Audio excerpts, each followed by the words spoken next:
Linda called 911 because she could no longer use my lawn as a public dog park. I'm Ethan Parker, and recently I've had to deal with a bizarre situation involving my lawn, the Maple Grove HOA, and a few utterly unreasonable neighbors who think they can turn my property into a free dog park. Let me start from the beginning. I moved into my house in Ashland, Oregon over a year ago. It's a great place. Quiet, secluded, with a spacious front lawn that I fell in love with at first sight. I pictured myself planting flowers, setting up a relaxing nook, enjoying my private space. The house sits next to the Maple Grove neighborhood, an HOA community, but I didn't think that would affect me. Before diving into the story, comment where you're watching from, and don't forget to subscribe so you never miss the latest video. I started noticing the weirdness. One morning, I found a few dog paw prints on the grass, along with some poop near a tree. I figured it was just a stray dog, so I cleaned it up and let it go. But a few days later, I saw more paw prints, more poop, and even a small hole dug right in the middle of my lawn. I started paying closer attention. One weekend, I woke up to loud barking. Looking outside, I was stunned to see a pack of dogs, big ones, small ones, running around on my lawn like it was a public park. There were people nearby, holding leashes, but not bothering to control their dogs, letting them dig and trample the grass. I thought it might be a one-time thing, maybe a mix-up from before I moved in, but no, it kept happening. Every few days I'd see dogs from Maple Grove running over, turning my lawn into their playground. I'm not one for confrontation, but this started to get under my skin, not just because they were using my land without permission, but because they acted like it was totally normal. I stood outside, trying to wave them off, and signal that this wasn't a public space, but most of them just ignored me, or looked at me like I was overreacting. After that first time seeing the dogs romping on my lawn, I thought it'd die down on its own. I was dead wrong. The paw prints, poop piles, and dug-up holes didn't just happen once. They kept multiplying, like my lawn had officially become a free dog park for all of Maple Grove. I started watching more closely, and what I saw made it impossible to sit still any longer. Every weekend, like clockwork, I'd hear barking in the distance, then a whole crew of dogs, everything from tiny poodles to massive shepherds, would flood onto my property. They'd run around, wrestle, dig, while their owners stood nearby, chatting and laughing like they were at an actual park. One time, I counted at least 8 dogs at once, turning my lush green lawn into a muddy battlefield. I'm not a pet hater. I had a dog as a kid, but the way they just took over my land without a word made my blood boil. I tried standing outside to observe, wanting to figure out how long this had been going on. One afternoon, I saw a group of people gathered near the maple trees, bringing dog toys and bags of treats. They threw balls, let the dogs chase them, and laughed as the dogs tore up the grass I'd just mowed. I stepped out, waved, and called out, "Hey, this is my private property, not a dog run," but most of them just glanced at me and turned away, like I was the one being a nuisance. One guy even shrugged and said, "No big deal, they're just playing a little." I stood there, dumbfounded, unable to believe their nerve. Things got worse when I realized this wasn't random. One morning I woke up to noise and looked out to see a full-on dog meetup happening right on my lawn. There were about a dozen people with dogs, food, and even a Bluetooth speaker blasting music. I saw a middle-aged woman, confident as can be, standing in the middle of it all, holding leashes for 3 huge Labradors. She let them loose, and they ran wild, digging and barking up a storm. I figured she might be the ringleader, but I didn't know her name yet. All I knew was my lawn now looked like a dump. Dog poop everywhere, grass torn up, and a few flower bushes I'd planted trampled flat. I'm not the aggressive type, so at first I tried to stay calm. I told myself, maybe they didn't know it was private property, even though the low fence and private property sign I'd put up when I moved in were clear as day. I went out again, more politely. "Sorry, could you please take the dogs somewhere else? This is my home." A few muttered something and left, but most just stared at me like I was talking to the wind. One even smirked and said, "Your house is right next to our neighborhood. This lawn's fair game for everyone." I started feeling helpless. Every time I cleaned up, it'd be a mess again. The next day, once I got home from work and found a big dog standing smack in the middle of my lawn, leaving a massive gift right by the door. I stood there, bucket in hand, wondering what I'd done to end up in this mess. I didn't want to escalate things, but the way they turned my lawn into their communal space without asking pushed me to my limit. I knew I had to do something, though I wasn't sure where to start. But I had a hunch that this Maple Grove crew, and especially the woman with the 3 Labradors, wouldn't let me off easy. After weeks of enduring dogs turning my lawn into a playground, I decided I had to figure out who was behind it. I'd seen the middle-aged woman with the 3 Labradors show up a few times, always acting confident like she owned the place. One afternoon, when the barking started up again on my lawn, I mustered the courage to go out and confront her. That's when I first met Linda Harper, and I quickly realized she wasn't someone easy to reason with. I opened the door and saw her standing in the middle of my lawn, holding leashes but not bothering to control her 3 dogs. They were running wild, one digging a hole right by my flower bush, another barking at nothing. Linda wore a bright red jacket, hair tied up high, looking more like she was running a show than walking dogs. I took a deep breath, walked over, and tried to keep my voice calm. "Excuse me, this is my private property. Could you take your dogs somewhere else?" She turned, sizing me up like I was some annoying obstacle. "Private property," Linda smirked, her tone dripping with sarcasm. "This lawn's right next to Maple Grove. Everyone can use it. You're new here. You need to learn to live with the community." I stood there, floored by her attitude. I couldn't believe someone could be so brazen as to claim someone else's land just because it was next to their area. I tried explaining again. "I get it, but this is my property, not a public park. I just want to keep it clean." Linda raised an eyebrow, hand on her hip, then pointed at her dogs running around. "Clean? My dogs aren't hurting anyone. They need space to play, and this lawn's the best spot around here. You gonna be that selfish?" I almost laughed at the twisted logic, but I held back, not wanting to blow up at our first meeting. "Look, I'm not against anyone having dogs," I said, still keeping it civil. "But if you want a place for them to play, why not use Maple Grove's land? My property isn't here for strangers to let their dogs loose." Linda shook her head, looking at me like I'd said something dumb. "Maple Grove doesn't have space this big. Besides, I'm on the HOA's pet council. I know what's good for the dogs around here. You don't." She emphasized pet council like it was a golden ticket to do whatever she wanted. I started to feel my temper rise. What did she mean? Know what's good? I just wanted my lawn free of holes and poop, and now I'm the bad guy. I pointed at one of her dogs trampling the grass near the trees. "See that? They're wrecking my lawn." I didn't agree to anyone using it. Linda shrugged, not even glancing where I pointed. "Dogs need to play. You don't have one, so you wouldn't get it. Don't make a big deal out of it." I stood there, at a loss for words. Linda turned away, whistled for her dogs, who didn't even listen right away, and headed back toward Maple Grove, leaving my lawn messier than before. I looked at the fresh poop pile, the newly dug hole, and felt helplessness wash over me. I'm not one for arguments, but Linda's arrogance made me furious. She didn't just use my land without permission, she acted like it was her right, like I was the one who needed her approval to keep my own lawn. Walking back inside, I replayed her words.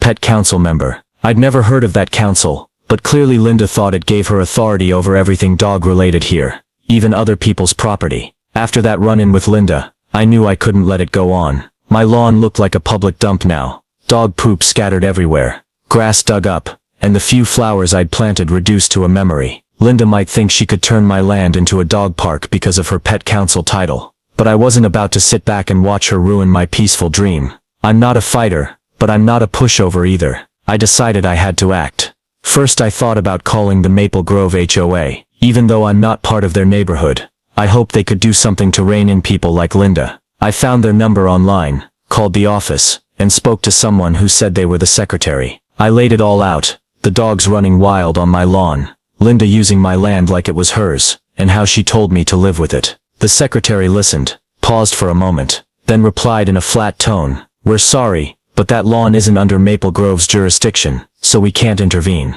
I hung up, a little disappointed but not surprised. I'd had a feeling they'd brush it off like that. If the HOA wouldn't help, I knew I'd have to handle it myself. I started small. I went to the store, bought some wooden signs, and painted private property, no dogs allowed in big red letters, then staked them around the lawn. I figured if they wouldn't listen to words, maybe the signs would make them think twice, but I was too naive. The next day I saw a dog still running through, its owner standing nearby, glancing at the sign, and shrugging like it wasn't there. I stood inside, watching through the window, wondering if I was dealing with a bunch of people who couldn't read. I didn't stop there. I went online and ordered a small security camera set, the kind that records day and night. I set them up at the corner of the house, and near the maple trees, aimed right at the lawn. I wanted solid proof if this went further. A few days later, I checked the footage, and sure enough, there was Linda, leading her 3 Labradors, letting them run free as usual. One dug a hole right under a sign I'd just put up, and Linda stood there, laughing on the phone, not paying attention. I sat watching the video, hands clenched, feeling the anger rise. The breaking point came one morning when I got home from work, and saw the lawn in its worst state yet. A dog.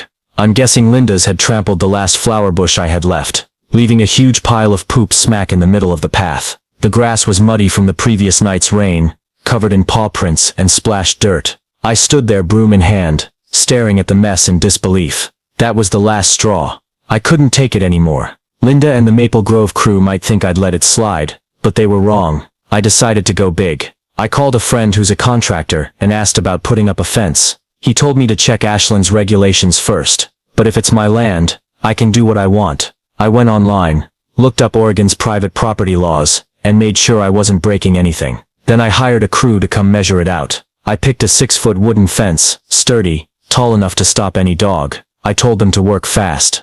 I didn't want this dragging on another day. While waiting for the fence to go up, I put up more no trespassing signs along the property line. I knew Linda wouldn't be happy, but I didn't care anymore. This was my house, my land, and I had the right to keep it how I wanted. When the crew started working, I stood watching them pound the posts, feeling a mix of nerves and relief. I pictured Linda standing in front of the fence, no way to let her dogs in, and wondered how she'd react. I didn't want to fight, but if she forced me to defend what's mine, I was ready. The fence went up in a few days, standing tall around the lawn like a statement. I stepped out to admire it. Sturdier and neater than I'd imagined. And most importantly, no dog could get through. But I knew it wasn't over. I braced myself for some kind of reaction from her. But I didn't expect it to come so fast and loud. One afternoon, I got home from work, pulling into the driveway, when I heard a car horn blaring from the lawn. I stopped, looked out, and saw Linda standing in front of the fence, honking non-stop like she was summoning the world to witness. Her 3 Labradors were running around her feet,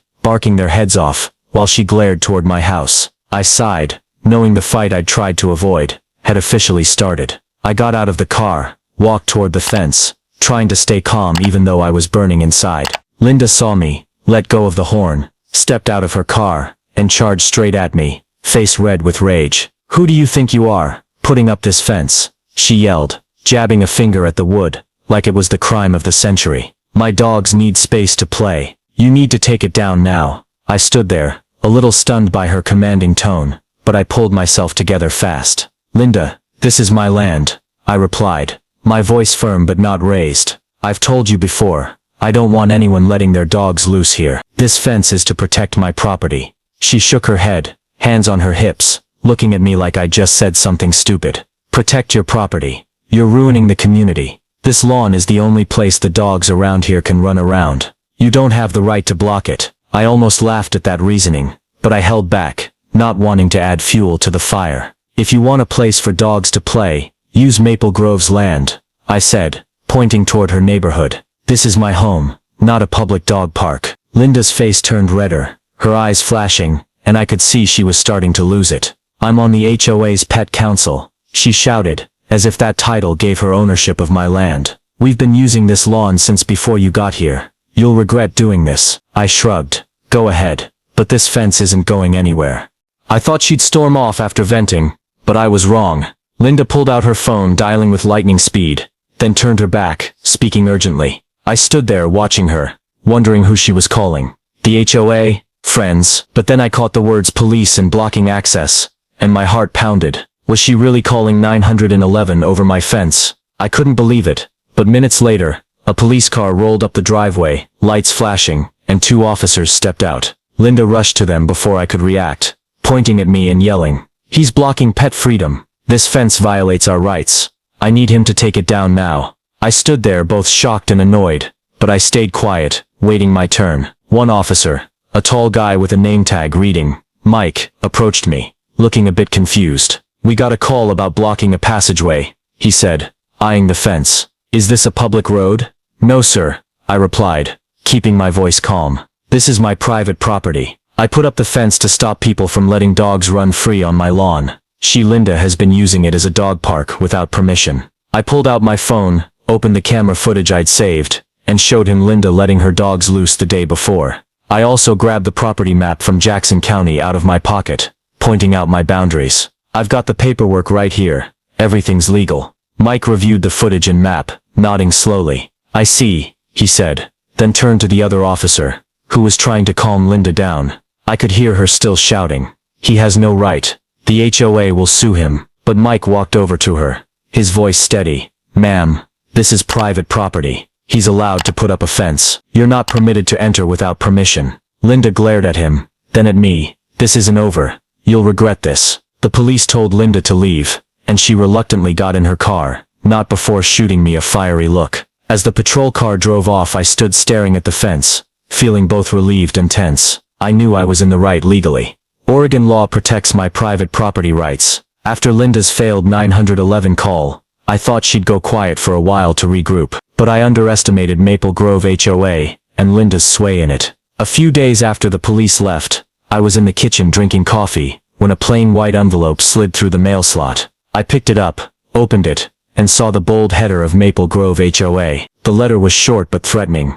They demanded I attend a meeting to discuss my recent actions regarding blocking a shared use area. I read it and let out a dry laugh. Shared use area. My foot. My lawn isn't theirs. The letter added that some residents had complained about the fence, and the HOA wanted to resolve the issue before legal action was taken. I knew exactly who some residents meant. Linda, no doubt. She'd threatened to drag the HOA into it when the cops made her leave, and now she was following through. I folded the letter, set it on the table, feeling both irritated and amused. Did they think I'd be scared when I had clear paperwork and the police on my side? But I wasn't naive. Linda might not know the law, but she was crafty enough to stir up trouble. I decided not to let it rattle me. I went to my office, pulled out the Jackson County property map I'd shown the police, and double-checked every boundary line. Everything matched perfectly. The lawn was fully on my land. No public pathways or shared rights anywhere. I also opened my laptop, reviewed the camera footage from the day Linda called 911. The video showed her standing in front of the fence,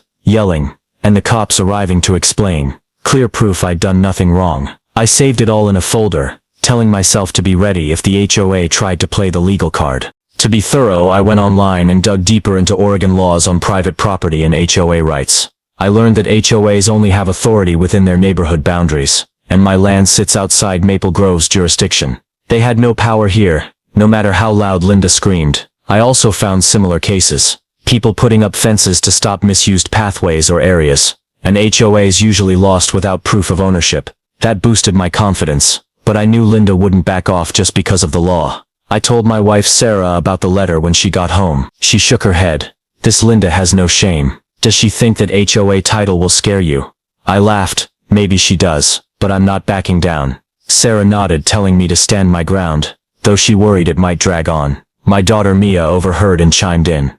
I hate the smell from those dogs. Keep the fence up, Dad. I hugged her, feeling my resolve strengthen. The next day I went out to check the fence, making sure it held up after some rainy days. Everything was solid, no signs of tampering. But as I turned back, I saw a guy standing near the property line, walking a small dog. He looked at the fence, then at me, and asked, "You the one who put this up?" Linda's raising hell in the neighborhood chat. I shrugged. Yeah, it's my land, and I'm done with dogs running wild. He nodded. I get it, but Linda says she'll sue you. Watch out. He walked off, leaving me thinking about this chat group I didn't even know existed. I sat down, rereading the HOA letter. They didn't specify what legal action meant, but I figured it was just a hollow threat to pressure me. Linda might have rallied a few board members to her side, but I wasn't worried. I had the map, the footage, and the police's word. If they wanted a meeting, I'd go, and I'd bring everything to prove that lawn was mine, not Maple Grove's or Linda's. After the HOA's threatening letter, I knew the meeting wouldn't be pleasant, but I didn't expect it to be that intense. I prepared thoroughly. Jackson County property map, camera footage of Linda letting her dogs loose, and notes on Oregon law I'd researched. I wasn't about to let Linda or the HOA bully me on my own land. The meeting day came, and I drove to Maple Grove's small office, carrying a briefcase of documents, walking in ready to fight if I had to. Inside, the meeting room was packed. I spotted Linda right away. She sat at the head of the table, arms crossed, smirking like she'd already won. Around her were a few board members, including David, the HOA president, a middle-aged guy who looked pretty stern. The others eyed me with a mix of curiosity and annoyance, probably having heard Linda's version. I sat at the end of the table, set my briefcase in front of me, and waited for them to start. David spoke first, his tone even. "We're here today to discuss the fence Mr. Parker put up, blocking an area some residents have used for a long time. We've had complaints that it's inconveniencing the community. Before I could respond, Linda slammed her hand on the table, cutting in. Inconveniencing. It's completely ruining the community. That lawn is the only place our dogs can play. He has no right to fence it off. I looked at her, trying to stay calm even though I wanted to snap back. I raised my hand, waiting for David's nod to speak. I get that people aren't happy. I began, my voice steady, but that lawn is my private property, not a shared space. I put up the fence because I don't want dogs running loose, digging holes, and leaving poop everywhere. I asked people to stop, but no one listened. Linda interrupted. You're exaggerating. My dogs aren't hurting anything. You're selfish, only thinking of yourself. I didn't let her throw me off. I opened my briefcase, pulled out the property map, and slid it toward David. This is from Jackson County, proving the lawn is on my land. There's no public pathway or shared rights here. I opened my laptop, played the camera footage, and turned the screen for them to see. The video clearly showed Linda letting her 3 Labradors loose, letting them dig and trample the grass. This is what I've been dealing with. I don't want trouble, but I have the right to protect my property. The room went quiet for a moment.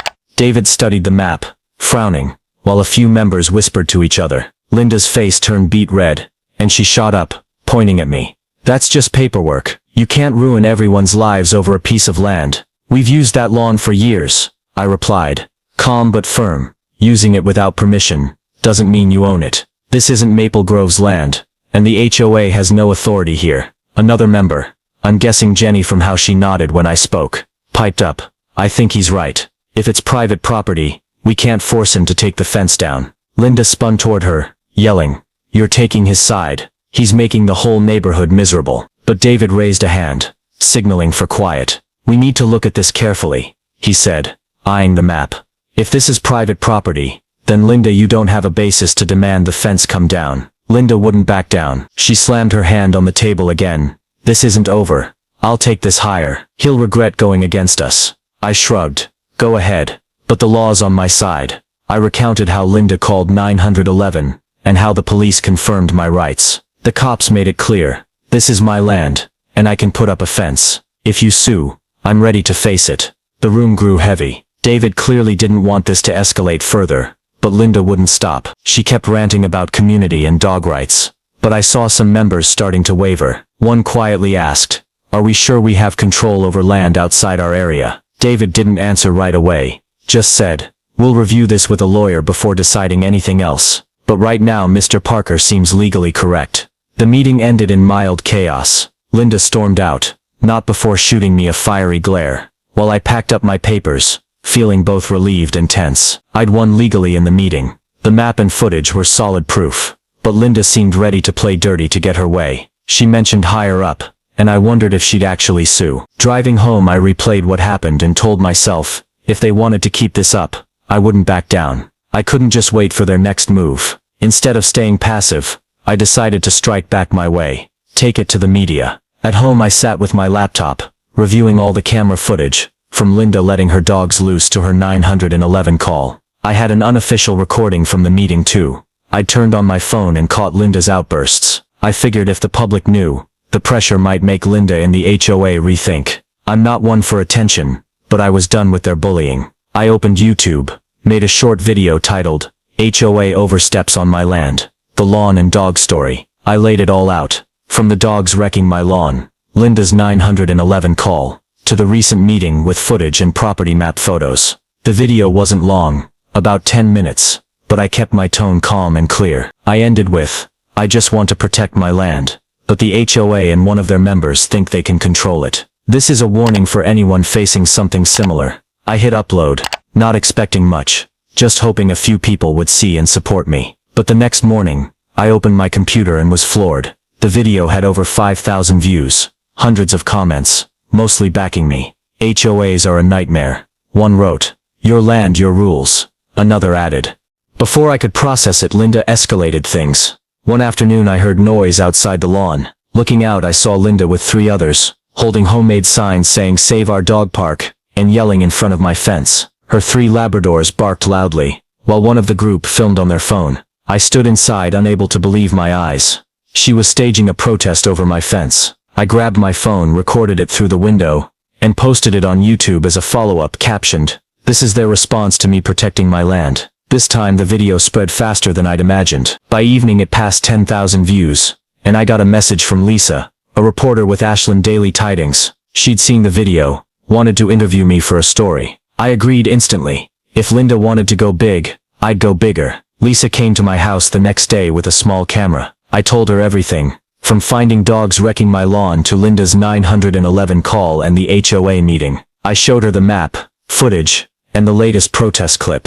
I'm not against dogs, I told Lisa, but I don't want my land turned into a free-for-all without my say. The interview went online that night. Headlined Ashland resident battles HOA over private lawn. The community response exploded. People left comments on the news site, sharing their own HOA horror stories. One wrote, "This Linda is ridiculous, trying to control someone else's land." My YouTube video hit 50,000 views, and I started getting messages from strangers thanking me for speaking up. I didn't expect it to blow up like this, but I felt satisfied. The pressure was now on Linda and Maple Grove. A few days later, I heard from Tom, the neighbor who'd warned me about Linda. He messaged, "Linda's freaking out. She told the neighborhood chat you're slandering her in the press, but a lot of people aren't on her side anymore." I smirked. That mysterious chat group finally turning on Linda. I checked the cameras. The lawn was quieter than ever. No dogs or strangers lurking. It seemed the media had made Linda back off, but I wasn't naive enough to think she'd give up entirely. I sat down with Sarah and Mia, filling them in. Sarah shook her head.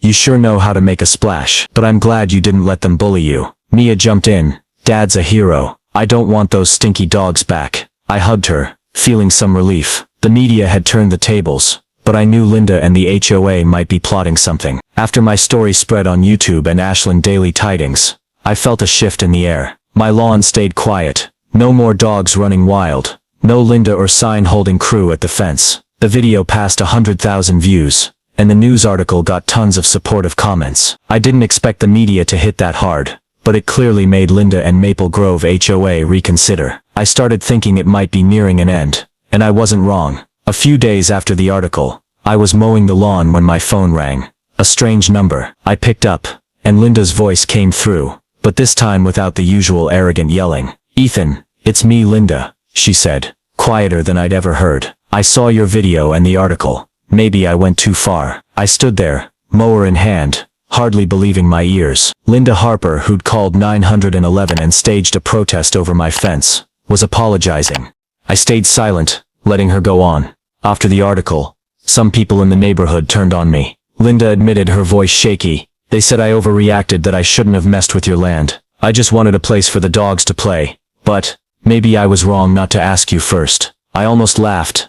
Maybe wrong, but I held back, saying, "Linda, I'm not against dogs. I just didn't want my land trashed without my okay. You called the cops and threatened to sue. Did you think I'd just sit there?" She paused, then said, "I know I got heated. I'm sorry for making a scene. I won't cause trouble anymore." I didn't fully trust her. Linda wasn't the type to change easily, but she sounded more sincere than I expected. I replied, "Thanks for the apology. As long as you and everyone respect my land, that's enough." She mumbled something and hung up. I stood there, staring at the fence, feeling like I'd just walked out of a weird dream. Less than a day later, I got a letter from Maple Grove HOA. I opened it, bracing for another threat, but this time it was different. It read, "After reviewing the situation and consulting legal advice, we confirm Mr. Parker's lawn is not under Maple Grove's jurisdiction. We apologize for any misunderstanding, and will not pursue further action." They added a note reminding residents to respect private property and keep dogs in public areas.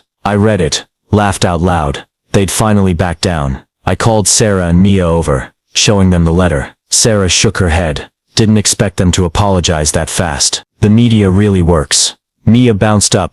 "Dad won. No more stinky dogs." I hugged her, relief flooding in. Tom told me later that Linda had stepped down from the HOA Pet Council. She couldn't handle the chat group pressure, he said. People said she embarrassed the neighborhood. I smirked. That mysterious chat finally did something useful. I checked the lawn. It was more peaceful than ever. The fence stood strong. No signs of tampering. I thought back on this journey, from Linda's dogs, the 911 call, the tense meeting, to the protest. The media flipped the script, but my real win was not giving in. Linda might have apologized under pressure, but I didn't care, as long as she and the HOA left me alone. That night, I sat with Sarah, recounting Linda's call. "You forgive her?" she asked. I shrugged. "Not really, but if she keeps her word, I won't hold it against her." Sarah smiled. "You're stubborn, but I'm proud you protected our home."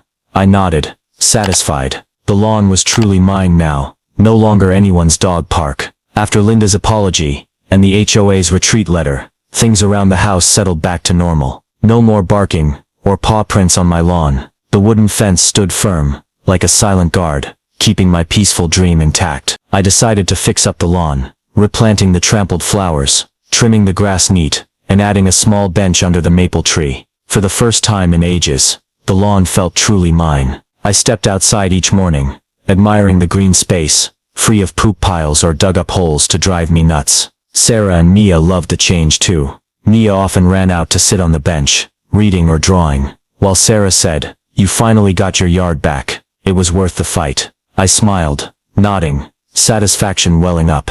I didn't build the fence to start a war, but I was glad I did, and gladder I didn't let Linda or the HOA push me around. Tom told me Linda was keeping a low profile in Maple Grove. "She's not hosting those dog meetups anymore," he said. "Guess she's embarrassed after the press." I shrugged, not caring much. As long as she left me alone, she could do whatever. The HOA stayed quiet since their last letter. I'd occasionally see people walking dogs past, but they'd glance at the fence and keep going, no one daring to let their dogs loose. Some even nodded at me, like they quietly agreed I was right. Sitting on the bench one afternoon, I reflected on this saga, from spotting dogs wrecking my lawn, confronting Linda, building the fence, to her 911 call, and the HOA battle. I didn't expect a small issue to blow up like that, but I learned sometimes you have to stand up for what's yours. The media helped me win, but the key was I didn't back down. The law was on my side, and I was proud I stuck it out. Now the lawn's my real retreat. No more worrying about it becoming an unwilling dog park. Sarah teases, "You should thank Linda. She made you famous." I laughed hard. "Yeah, but I'd rather skip the fame than have dogs digging up the yard." Mia chimed in. "I like Dad famous, but I like the clean lawn more." I hugged her, feeling everything finally matched the dream I had when I moved to Ashland. Looking at the fence, I thought it wasn't just wood. It was the line I drew, and I held it. Linda and the HOA might have lost, but I didn't see it as winning or losing. I just saw it as keeping my home mine, and that was enough. The story HOA Linda calls 911 'cause she can't use my lawn as a dog park anymore reflects a common reality in the US today. The tension between individual rights and community pressure, especially in HOA neighborhoods. In the story, Ethan Parker faced off with Linda, an HOA member in Ashland, Oregon, who took over my private lawn as a dog park without permission. From Linda's 911 call, her protest, to the Maple Grove HOA's pressure, it shows how some misuse community authority to encroach on private property, a real issue in many American neighborhoods, where HOAs sometimes overstep legal bounds. My use of cameras, property maps, and media, YouTube, Ashland Daily Tidings, to fight back also mirrors a modern trend. People increasingly turn to tech and public opinion to defend their rights in disputes like this. The takeaway isn't just about standing up for your rights, it's about practical responses in today's America. First, know your rights. I researched Oregon law, and kept documents like the Jackson County map to prove the lawn was mine. Crucial when facing HOAs that often wield vague threats like the letter I got. Second, don't shy away from tech. Cameras gave me evidence against Linda, and media pressure made her and the HOA back off. Finally, stand firm but adapt. I didn't budge on the fence despite her protest, but I chose media over costly lawsuits. In modern American life, where property and community clashes are common, arm yourself with knowledge, tools, and patience like I did to protect your space without letting conflict spiral out of control. If you enjoyed my story about defending my lawn from Linda and the HOA, subscribe to the channel so you don't miss the next videos. Thanks for watching, and see you when I share more wild challenges from Ashland.